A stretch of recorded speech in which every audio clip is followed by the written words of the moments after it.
कि गांधी जी को देखा है ना आपने?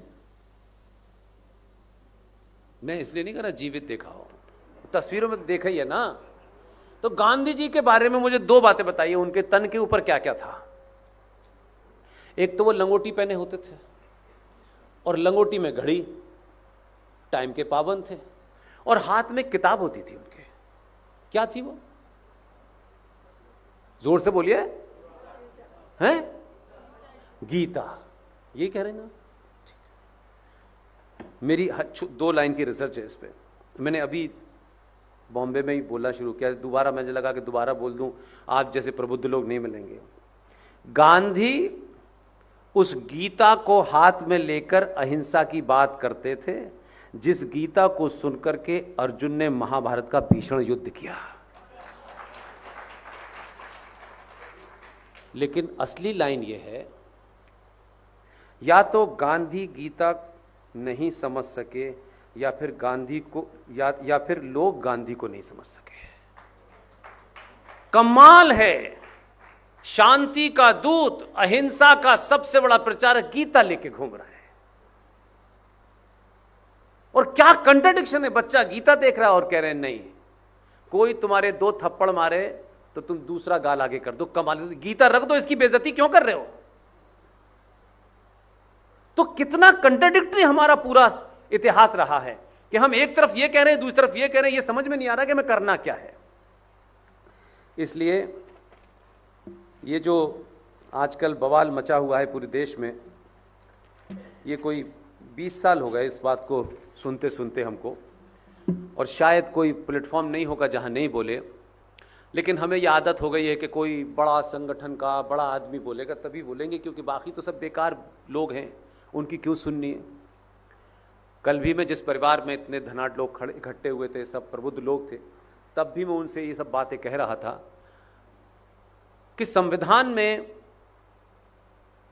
एक शब्द को लेकर के आजकल है, एक कहता है इसको हटा देना चाहिए, उसको जोड़ देना चाहिए, ये सब है। और ऐसी डिबेट में सनातनी हिंदू फंसा हुआ है। न भाईजान को उस शब्द से मतलब है, न भाईजान को संविधान से मतलब है, न आईपीसी से है। वो ये जानते हैं हमें क्या करना है और संविधान की औकात क्या है।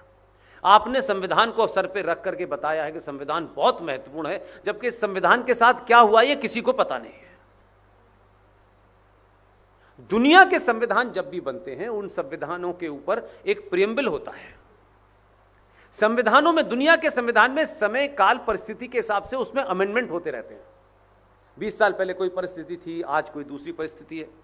हमारे संविधान में भी कई बार संशोधन हो चुके हैं, लेकिन संविधान का एक प्रियम्बल होता है जिसे आप प्रस्तावना भी कह सकते हैं।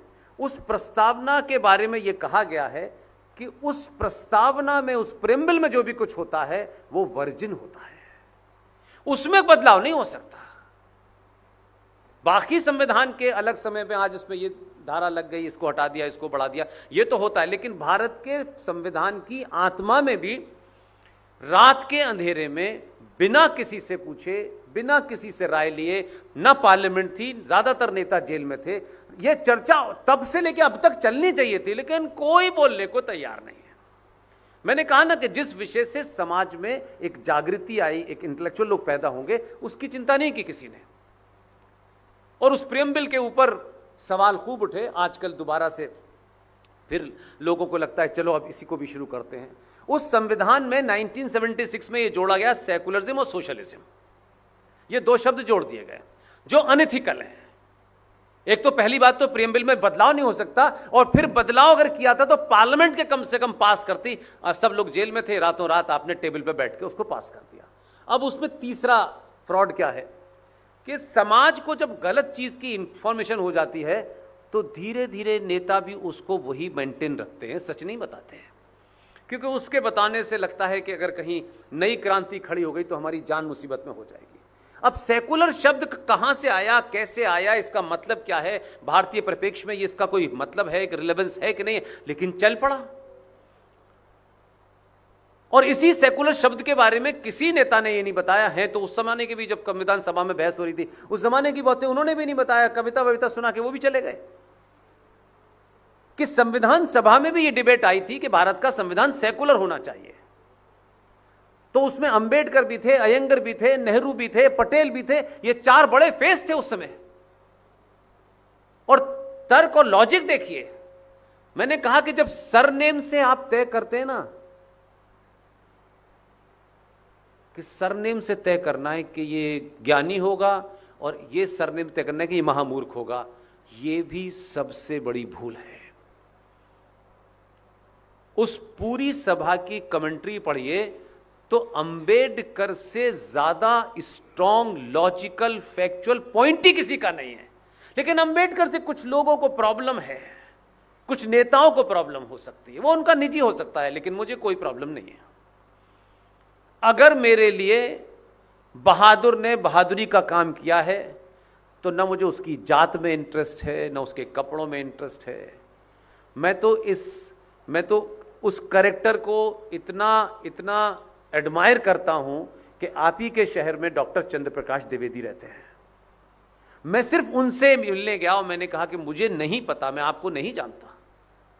आपने जिस चाणक्य के बारे में हम सुनते थे उस कैरेक्टर को जिंदा कर दिया कि चाणक्य ऐसा था। इसलिए मुझे कोई फर्क नहीं पड़ता है कि कौन क्या है कौन क्या नहीं है, लोगों को पड़ता है।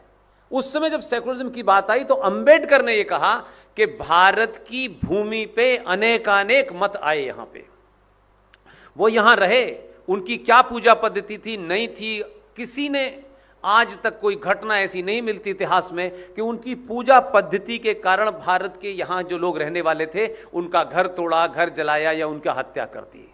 आज तक कोई ऐसी घटना नहीं है। इसलिए भारत के संविधान में सेकुलर शब्द लिख के भारत की भूमि और सनातनी हिंदू के खून में जो सेकुलरिज्म है उसे बौना मत बनाई है। यह तब रिजेक्ट कर दिया था, लेकिन वो लाल किताब लेके घूम रहा है।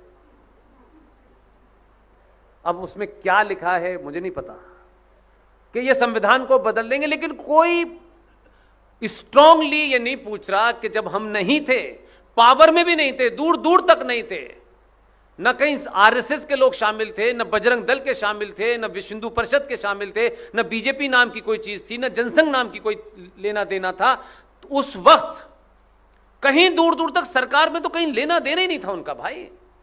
बड़ी मुश्किल से 1984 में आप सोचो, एक फूल दो माली थे पार्लियामेंट में। मैं 84 की बात कर रहा हूं। तो उस दौर में जब ये थे ही नहीं तो फिर आपने रातों रात ये किया क्यों भाई? पूछे ही नहीं किसी से। तो आपने बदल दिया और बदल के पूरे समाज को बता दिया। आज भी संविधान के जो प्रस्तावना है, जो प्रीएम्बल है, उसमें धर्मनिरपेक्ष शब्द नहीं है। समाज को धर्मनिरपेक्ष बताया गया क्योंकि हमारे यहां धर्म के अर्थ ही गलत बता दिए गए हैं। हम धर्म को रिलीजन समझते हैं। रिलीजन का मतलब मजहब होता है, लेकिन मजहब और religion is not equivalent to dharma. हमारे साहित्य में, संस्कारों में, मान्यताओं में धर्म का अर्थ है आपकी ड्यूटी, आपका कर्तव्य। तो जब धर्मनिरपेक्ष कह दिया गया तो इसका मतलब है धर्म का निषेध करना, अपने कर्तव्यों से विमुख हो जाना। राजा अपना कर्तव्य नहीं कर रहा, पुलिस अपना नहीं कर रही, जज अपना नहीं कर रहा, इसलिए धर्मनिरपेक्ष शब्द को चला तो दिया मार्केट में, लेकिन संविधान में क्या लिखा हुआ है? इतने ज्ञाता हैं, सुबह से शाम तक संविधान की बात करते हैं, उन्हीं को नहीं पता और मुझे पता है। तो कोई ऐसी जासूसी की चीज तो नहीं जो मुझे पता है, या बोलना नहीं चाहते, इंटरेस्ट कुछ और है, और ये तो वो तय करें। आपके संविधान में सेकुलर शब्द का हिंदी में ट्रांसलेशन लिखा हुआ है पंथ निरपेक्ष। धर्मनिरपेक्ष नहीं है, और हम धर्मनिरपेक्ष नहीं हो सकते। यह महामूर्खता है कि मैं सेकुलर हूं। उसका सही अनुवाद होगा तो इसका मतलब है कि आप जानवर हैं। जो आपके कर्तव्य वो आप कर ही नहीं रहे इंसानों के। जो मां का, बाप का, दादा का, बहन का, भाई का, चाचा का, तो दुनिया में सारा सिस्टम है, उसकी कोई ना कोई ड्यूटी है, वो तय है, वो फिक्स है, उसी को करनी है। लेकिन धर्मनिरपेक्ष चल रहा है। लेकिन फिर भी 1976 में यह आ भी गया तो मेरा आज की डेट में सवाल बहुत सिंपल है। मैं कोई बहुत कॉम्प्लिकेट बात ज्यादा इसलिए नहीं करता कि बहुत सारे लोगों की समझ में आता नहीं है, फिर लोगों को लगता है कि मैंने कोई नई बात कह दी है, फिर मुझे अगली मीटिंग में उसे क्लैरिफाई करना होता है। मैं तो सिर्फ इतना पूछ रहा हूं कि अगर भारत का संविधान पंथ निरपेक्ष है सब बराबर हैं, तो भारत के संविधान में कहीं ये नहीं लिखा है कि जो 42,000 पारसी हैं, जो 92 लाख जैन हैं, जो 1.6 सरदार हैं, जो बौद्ध हैं 0.01%, इन सब की हैसियत 84 करोड़ हिंदुओं से नीचे है। ये कहीं नहीं लिखा हुआ। 1 करोड़ भी है, संविधान में उसके बराबर के राइट हैं। कोई कहीं उनकी गिनती से, उनकी दौलत से किसी का राइट नहीं हो सकता। ऐसा नहीं होगा कि जिसकी गिनती 42,000 है वो 2 मर्डर कर दे तो कहते साहब करने पड़े क्योंकि हमारी गिनती 42,000 है और हम 84 करोड़ है इसलिए आप हमारा मर्डर करिए क्योंकि हमारी गिनती बहुत कम हो जाएगी। ये कोई पागलपने की बात कह सकता है? अगर सब बराबर हैं, सबके राइट बराबर हैं, ये सुबह से शाम पार्लियामेंट में ज्ञानी ज्ञान बांटते हैं। ज्ञानियों का क्या एजेंडा, उस पर सवाल नहीं उठाना चाहता मैं। जो बाहर ज्ञान बांटते हैं मेरे उनसे सवाल ले, वहां वालों की तो अपनी मजबूरी होगी, क्या पार्टी की लाइन है। अगर भारत के संविधान में सबका अधिकार बराबर है, सबकी ड्यूटी बराबर है, सब पे एक ही कानून लागू होगा, तो मेरा प्रश्न यह है कि जब संविधान को हमने सेकुलर बना दिया, सब बराबर बना दिए, तो माइनॉरिटी मिनिस्ट्री, माइनॉरिटी कमीशन, मुस्लिम पर्सनल लॉ बोर्ड, वक्फ प्रॉपर्टी बोर्ड, सच्चर कमीशन, ये क्यों बने हुए हैं? इसका क्या मतलब है? What is the logic? लेकिन ये चल रहा है।